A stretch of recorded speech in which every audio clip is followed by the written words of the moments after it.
¿Qué tal, bandita? El día de hoy tenemos un video, espero que sea rápido, siempre digo que es rápido y me tardo 40 minutos en hacerlo. Vamos a modificar la estética de esta camionetita Tacoma FMS que me llevó aproximadamente una semana. Desconfiaba bastante del tamaño de la camionetita, quería una camionetita capaz. La verdad es que la agarré en muy buena oferta, muy buen precio, mucho más bajo de lo que normalmente se agarra. Y me sorprendió bastante bien. Dije, si no me gusta la puedo vender, no pasa nada. Y me gustó mucho. Pero hay cosas estéticas que no me gustan. Como por ejemplo cuando lo prendes trae luces adelante, se ven bastante bien. Pero atrás no trae focos. Entonces vamos a instalarle unas luces rojas en la parte de atrás. Vamos a pintar esos asientos horribles, color brillante. No entiendo por qué el interior es brillante. Nunca he visto un carro en la vida real que el interior sea brillante, menos que sea negro piano. Pero no es negro piano el tablero ni los asientos. Vamos a cambiarlos por tal vez color crema, tal vez un negro mate, algo que sea mejor. El interior donde van los limpiaparabrisas también me hace mosca que no sea en color negro. Vamos a intentar ponerle los hules negros de los cristales, pintar los rines de color aluminio y creo que ya eso es todo lo que le podemos hacer a esta camionetilla para que se vea mejor. La batea no sé si la mencioné también. Una de las grandes cosas de la batea que me gustó de esta camioneta es que se puede quitar la batea. Al parecer veo muchos tornillitos ahí abajo y creo que se puede quitar con una pieza, y eso es muy bueno porque no tenemos que encintar todo para poder pintar solo la batea. Me gusta que se vea a escala, y esa batea no se ve nada a escala. Pintada de negro va a hacer la ilusión óptica de que la batea es más profunda y no así simulada. Eso hace que se vea como un juguete. Pero bueno, empecemos, bandita, con la desarmada y empezar a pintar. What if the very act of searching for yourself is like trying to catch your own shadow? The faster you chase it, the faster it runs away from you. Picture, if you will, a cat chasing its own tail. Round and round it goes, with increasing fervor and decreasing dignity, convinced that if it could just move a little faster, turn a little sharper, it would finally catch that elusive prize. The tail, of course, moves with perfect synchronicity, always just out of reach, always tantalizingly close. Now, my friend, I want you to consider the possibility that this is precisely what we're doing when we embark on that most sacred of modern quests, the search to find ourselves. You've been told, haven't you, that deep down inside there's a real you waiting to be discovered. That if you could just dig deep enough, meditate long enough, analyze thoroughly enough, you would finally unearth this precious gem of authentic selfhood that has been buried beneath years of conditioning and social programming. But what if I told you that this entire enterprise is not just futile, but magnificently, beautifully, cosmically absurd? What if the very one doing the searching is the very thing that cannot be found? What if, in our desperate attempt to locate ourselves, we're engaging in the most elaborate game of hide and seek ever devised? A game where the seeker and the sought are one and the same. Let me share with you a rather startling observation. You cannot bite your own teeth. Go ahead, try it. I'll wait. You see, the teeth cannot turn upon themselves any more than a knife can cut itself, or an eye can see itself without a mirror. And yet, this is precisely what we attempt when we try to capture our own essence, to pin down our identity like a butterfly in a collector's case. The mind, that wonderful instrument of consciousness, has a peculiar limitation. It can examine almost anything in the universe, from the dance of subatomic particles to the wheeling of galaxies. But the one thing it cannot directly observe is itself in the act of observing. It's like trying to illuminate a room with a flashlight while simultaneously examining the flashlight's beam. The moment you turn the light on, the source of illumination, you've changed the very thing you're trying to observe. This is the fundamental paradox at the heart of self-discovery. The eye that seeks to know itself is like a dog chasing its own tail, or more precisely, like a mirror trying to reflect itself. It creates an infinite regress, a hall of mirrors, where each reflection claims to be more real than the last. But none of them are actually the mirror itself. We've become convinced, through centuries of Western philosophical tradition, that there's a little man inside our heads, a pilot, a commander, an executive self that sits behind our eyes like a captain on the bridge of a ship, separate from and in control of the vessel of our body. But this, my dear friend, is the most persistent and seductive of illusions. Now, let me tell you about this curious character we call the ego. The ego, you see, is rather like a radar system on a ship. Its job is to scan the horizon for problems, to identify potential threats, to troubleshoot and problem solve. It's actually quite good at this job. Without it, we'd walk into traffic, forget to eat, fail to notice when someone is angry with us. The radar keeps us alive and functioning in a complex world. But here's where things get rather twisted. Somewhere along the way, we made a fundamental error. We began to identify ourselves with the radar system. We mistook the troubleshooter for the captain, the scanning device for the essence of who we are. And what happens when you identify yourself with a mechanism whose primary function is to find problems? You become a person who defines yourself as being in a perpetual state of anxiety, always scanning for the next crisis, the next inadequacy, the next thing that needs fixing. The radar, designed to operate intermittently, to sweep, detect, and then rest, instead becomes a constant grinding worry machine. It's like having a smoke detector that never stops beeping, even when there's no fire. This is why so many people feel chronically anxious or dissatisfied, even when their lives are objectively quite pleasant. They've confused their identity with their problem detection system, and a problem detection system that finds no problems is, from its own perspective, failing at its job. So it creates problems to solve, inadequacies to address, improvements to make. And this brings us to one of the most cunning aspects of the whole game, self-improvement. Oh, what a beautiful trap this is. Here you are, convinced that there's something wrong with you that needs fixing, something lacking that needs to be added, something broken that needs to be repaired. So you set about the noble task of improving yourself. But notice the exquisite circularity here. The very you that's going to do the improving is precisely the you that supposedly needs improving. It's like asking a broken compass to navigate to the repair shop, or expecting a dirty window to clean itself. The reformer and the reformed are the same entity, which means the whole enterprise is rather like trying to lift yourself off the ground by pulling on your own shoelaces. You see, every act of self-improvement contains within it the implicit assumption that you are currently not good enough. The very effort to become better is a continuous affirmation of your present inadequacy. The person who strives for happiness is by that very striving confirming their current unhappiness. The person who works to overcome their selfishness is, through that very effort, making their self the center of their universe. It's a wonderfully clever trap. And the more sincere your efforts, the more thoroughly trapped you become.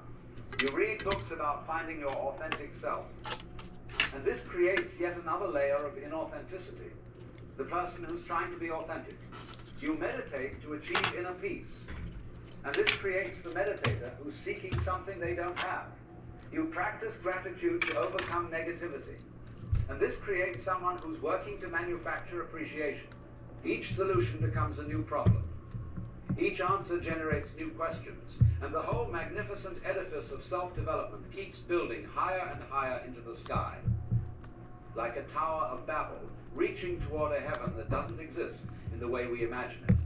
Now, let me share with you a rather extraordinary way of looking at this whole situation.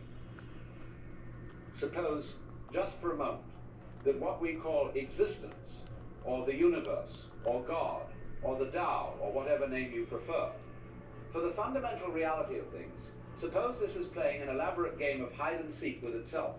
Picture, if you will, the ultimate consciousness, the ground of all being, becoming so skilled at this game that it actually manages to hide from itself completely. It divides itself into billions upon billions of apparently separate beings, each convinced they are isolated individuals in a vast, often hostile universe. Each fragment believes it has been somehow thrown into existence without its consent, that it must struggle to survive and find meaning in what appears to be a random, chaotic world. But here's the twist.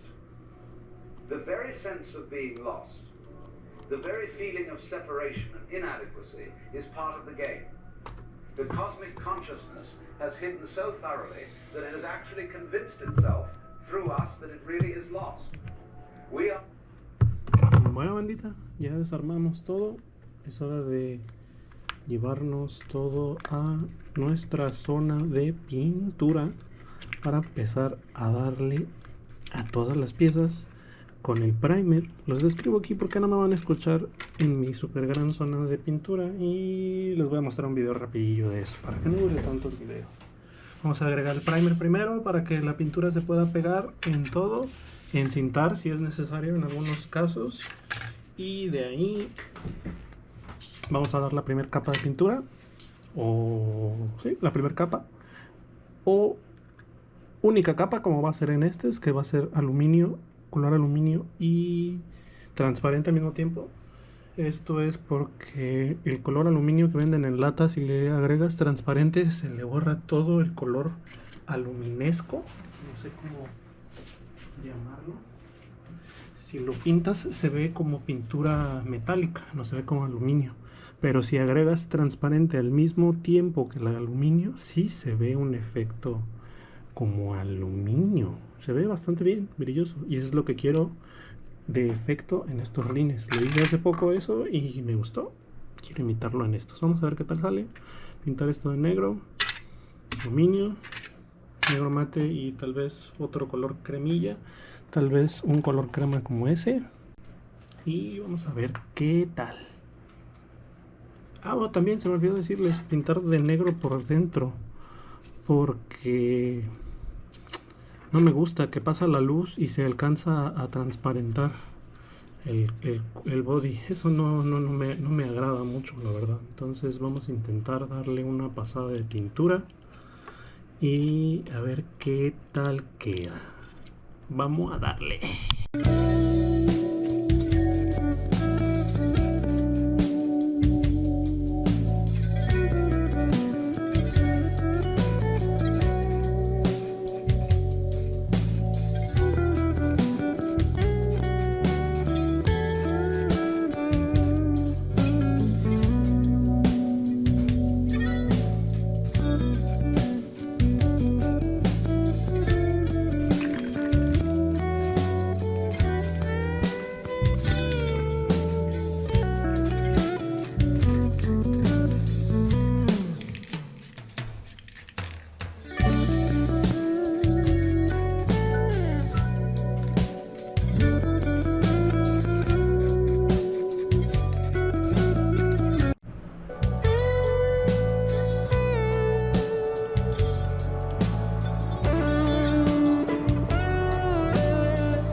true self is the universe's way of starting to seek itself.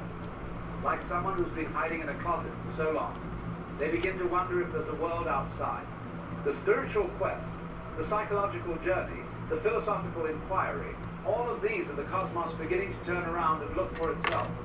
But here's what's so beautifully absurd about it. What you are, fundamentally deep down, far in, is the very fabric and structure of existence itself. You are is to trust yourself to the water. When you swim, you don't grab hold of the water, because if you do, you will sink and drown. Instead, you relax and float. Life is very much like water in this respect. The more we try to grasp it, to control it, to force it into the shapes we think it should take, the more likely we are to find ourselves struggling and exhausted. But when we learn to work with the natural flow of things, when we stop fighting the current and learn to navigate by going with it rather than against it, we discover a kind of effortless effectiveness. Now, I want to suggest to you that what we call personality, or character, or self, is much more like a dance than a thing, more like a river than a rock, more like music than a sculpture. A dance doesn't exist anywhere except in the dancing. A river is not the water that was in it yesterday, or will be in it tomorrow, but the dynamic pattern of flow itself. Music isn't any particular note or chord, but the relationships between sounds unfolding in time. Similarly, what you are is not some fixed entity that needs to be discovered and polished and improved. You are a process, a happening, a continuous improvisation in the grand symphony of existence. You are the way the universe is expressing itself right here, right now, through the particular combination of genetics, experiences, thoughts and circumstances that seem to cluster around the pronoun I. This is why trying to pin down your true self is like trying to capture the wind in a jar, or like asking what color Wednesday is, or wondering where your lap goes when you stand up. The question itself is based on a fundamental misunderstanding of what kind of phenomenon we're dealing with in those moments. Were you analyzing your authentic self, or working on your personal development? Probably not. You were likely completely absorbed in whatever you were doing, playing with a child, making love, creating something beautiful, helping someone in need, or simply watching a sunset. In those moments, there was no gap between you and your experience. There was no observer standing apart from the observed, no seeker separate from what was being sought. There was just the seamless flow of conscious activity, the dance of being fully present to what is. This is what the Zen masters mean when they talk about no mind, or what the Taoists call Wu Wei, action that arises naturally from the situation without the interference of the controlling ego. It's not that the mind disappears, but that it stops trying to be in charge of everything and instead becomes a clear, responsive instrument of awareness. When you realize that you don't need to find yourself because you never lost yourself, when you understand that you don't need to become authentic because you never stopped being authentic, when you see that you don't need to discover your purpose because you are the universe discovering itself through you, then you're free to live with a kind of playful seriousness, a relaxed intensity, a purposeful purposelessness. Here's another way to look at this whole business. Other people are mirrors in which you can see aspects of... Y bueno, bandita, hemos terminado con el armado de la camionetilla. No lo mostré en el video para que sea una sorpresa cómo se lee. La verdad es que quedé bastante contento. Creí que los detalles, por muy pequeños que fueran, no iban a hacer la gran diferencia, pero vaya que sí lo hizo. Y con ustedes, la Taquito.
bueno, bandita, eso fue todo por hoy. La rodadita de prueba en esas rocas y en ese parquecillo, la verdad es que fue bastante divertido. Sí sacó a relucir todos los encantos de esta camionetita. Miren qué belleza, qué preciosa, qué chulada se ve así toda llena de tierra. La verdad es que una maravilla. Espero les haya gustado el video, mis amigos. Bandita preciosa, denle like, comenten y no se suscriban a menos que sean gente genial. Solo la gente genial le puede dar al botoncillo de suscribir. Inténtalo, vas a ver. Si te suscribes es porque eres genial, si no, es porque, lo siento, no eres genial, lo suficientemente genial para poderte suscribir a este canal. Nos vemos, bandita, los quiero mucho. Buenas noches.